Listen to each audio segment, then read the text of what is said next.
All right, as I said before, I finished up the high saw. I'm starting to put the nose skin on this flap. So one thing I decided to do, you guys probably know this already. It's the first time I ever built an airplane from scratch, but before I start putting all the calicos in, I'm going to make sure I can find the tops and bottoms of every one of these nose ribs. Make sure I can get a calico in there, so if I had to take it off and get one if I'm way out of alignment. So started that top and bottom. So what I'm going to do now is just put all the calicos in, and then I'm going to come back and put these gussets in, and they seem to roll pretty good. I know there's been some concerns about maybe needing to bend them. I don't think that's necessary. And we'll see how this edge right here does, because there's been some discussion about maybe rolling this edge. I think when the fabric is thick enough, comes across that, it's going to be fine. So we're going to go ahead and calico this up. Don't want to add any extra work to you guys as far as having to bend these or roll this edge, so it's preference. If you choose to do that, you can. If not, I don't think there'll be a problem with it. So next task for me is just calico the heck out of this thing. All right, got me a little porcupine here. Finished putting the calicos in. That is oddly therapeutic, but my question is, why? Why do we not have these already sized right? I want to dig into that with the team, because now I got all this calicoed. I put 100% of them in just to make sure everything was lined up. And so what we'll do now is take out every other one, match drill, switch those to the match drill, take the other ones out, put the number 30s in till I get all this match drilled. Then I got to take it all back apart, deburr it, make sure there's no shavings in this section, put it back together, and I'll probably just do every other one then and then start riveting. So that seems like, since we're not to size, that does some over processing. There may be a legitimate reason for that. I'll dive into that, but that's where we stand right now. And it also, I may have jumped the gun a little bit on this. I probably need to go back and put this trailing edge stringer in. It's not called a stringer, but trailing edge in. So I'm gonna go jump on the computer and lay out the distances I need for each one of these ribs on that on the schematic or blueprint. Come back and do that. But so far so good. It's going well. It's a lot of calicos though. Now you know why you got to have 550 calicos for the build on a wing of each size. 550 of the silver and the copper. You don't need 550 of the gold. Good morning, guys. Ended the night with airplanes. We're gonna wake up with airplanes. This is what we ended with last night. So just to recap, we got through calicoing the nose skin onto our flap. So what we're gonna do this morning is we're gonna put in this this trailing edge. So we got the piece here cut. We're basically gonna put it in here, mark it. I have laid out the spacing on all of these ribs here. Probably not super critical because this is a flap. This area here is covered with fabric, but if you can be precise, be precise. If it doesn't cost you anymore, which it doesn't in this case. So we will put the trailing edge stringers on.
All right, where I'm at right now is I got the trailing edge stringer in. I've got it squared, so I checked it with a square. I've also measured diagonally to make sure everything is square, and then I put these gussets in on the corner here first. So what we're going to do here is we're going to put these gussets in under. Since I already got the nose, I could pull these off, put these in, because you've got to drill this hole because it's not in the gusset already. So you got to drill. There's a hole here, that one's already there, so you click out, and there's one under here that you can't see really well, but it's going to basically be the opposite of that hole. So when we're on the bottom, we're going to basically do the same thing. So we'll put this hole to get drilled, this one to get drilled, match drilled, and then so this will have a rivet here, here, here, and here for just this gusset, and of course all these other ones. So that's kind of what we're doing now. I did it on both ends, so that kind of locks us in square. Then I'm just gonna go down through here getting these holes put in, and I may have to turn it up to get to this one right here. This is that other hole I was talking about. So flip it up, get that one put in. Then we'll deburr everything. Once I got the gussets top and bottom, we'll deburr everything, and then we'll start cleco and stuff, or pulling clecos and putting the rivets in. Quick note on this back here, you rivet both sides of this stringer tube here, so you got top and bottom. And these measurements worked out pretty good. So these will be in the manual, so it makes it easier. I would recommend getting a decimal tape measure, unless you want to do the math like I did. I think having a tape measure that shows the tenths, that will definitely speed up that process. A little bit of processing time, but anyway. All right, so we're gonna finish doing this, and we'll be back.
All right, I got all the gussets in, so top and bottom, and I got that third hole drilled for top and bottom too. What you'll see here is this overhang. So what we'll do is we'll trim these per the drawing off at the edges. Then that'll complete the install of the gussets. Now, these could be a little off. Each one could be individual. So when I take these off, I'm gonna label them, or at least mark them, so I'll know which one goes where. We've got an air show coming up, so I got about another hour. Then we got to go to an air show over at Greenville downtown. So now we will trim these off.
All right, got those trimmed in.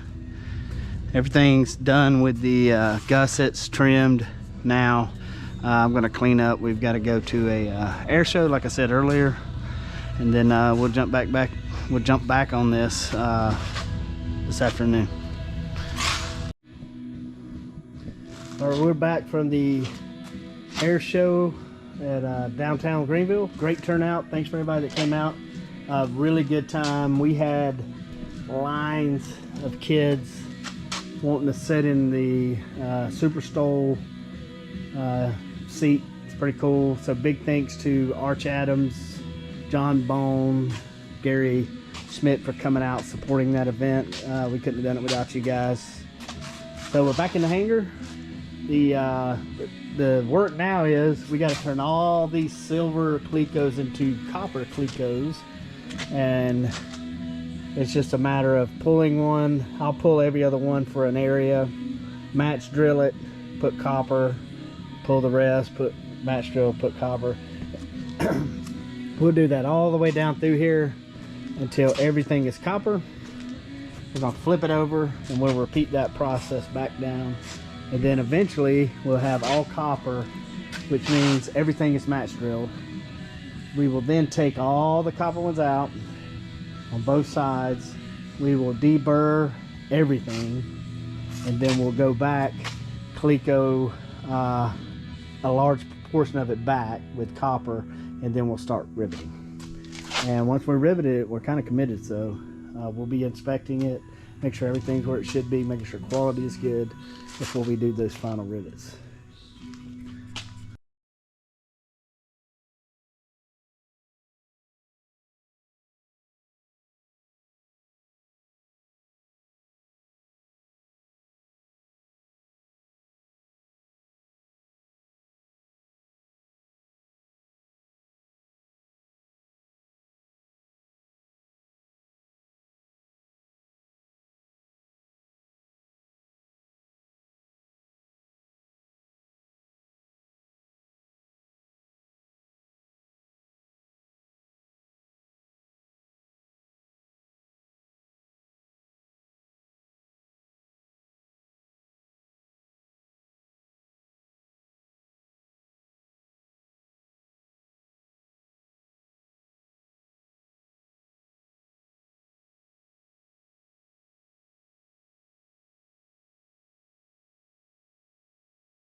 Hey guys, something to just keep an eye out for when you're match drilling these.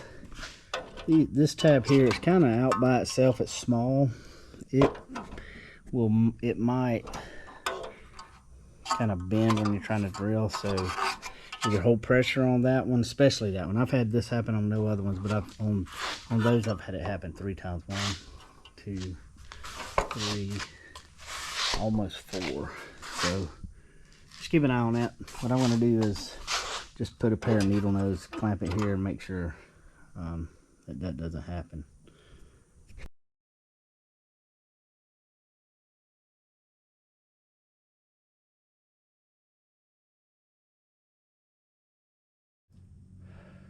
And just like that, all the silver Clecos are now copper. So the next step is remove all of those, deburr, and start putting it back together. Patience is the word I would use here. Patience. And if you have any helpers, this is a good time to bring them in, because this is just work. And so anybody that wants to get involved in building an aircraft, you can have them come help you pull Clecos and drill and put in the copper ones after you pull out the silver ones and drill them. Putting the skin on for the first time with the silver ones takes a little bit of finesse. But after that, it's just work. So if you got anybody interested, when you do this, bring them in.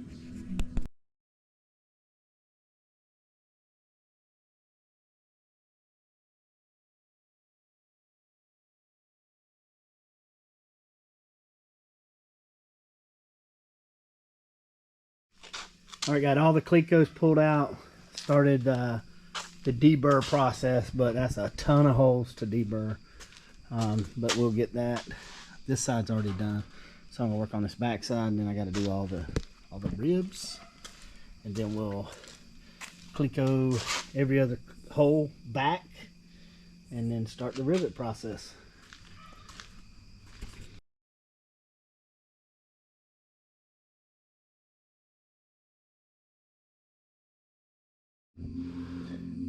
All right, got everything deburred, top and bottom, skin, ribs. I'm gonna mop the edge off of this a little bit with some sandpaper, just kind of dull that edge. I'm gonna do the same thing on the other side, and then we're gonna start clecoing it back together. Every other cleco, flip it, do the top, make sure everything looks good, and then we're gonna make it permanent.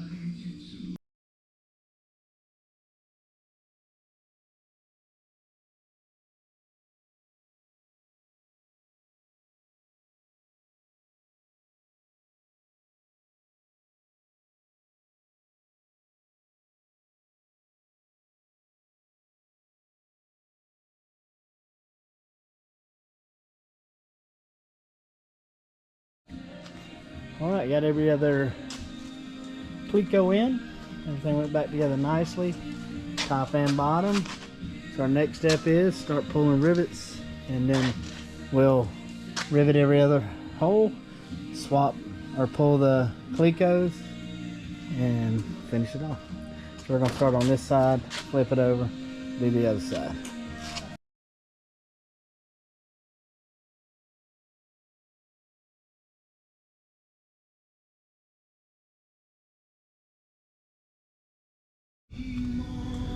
All right, rivets are in. This slat is, or this flap is finished.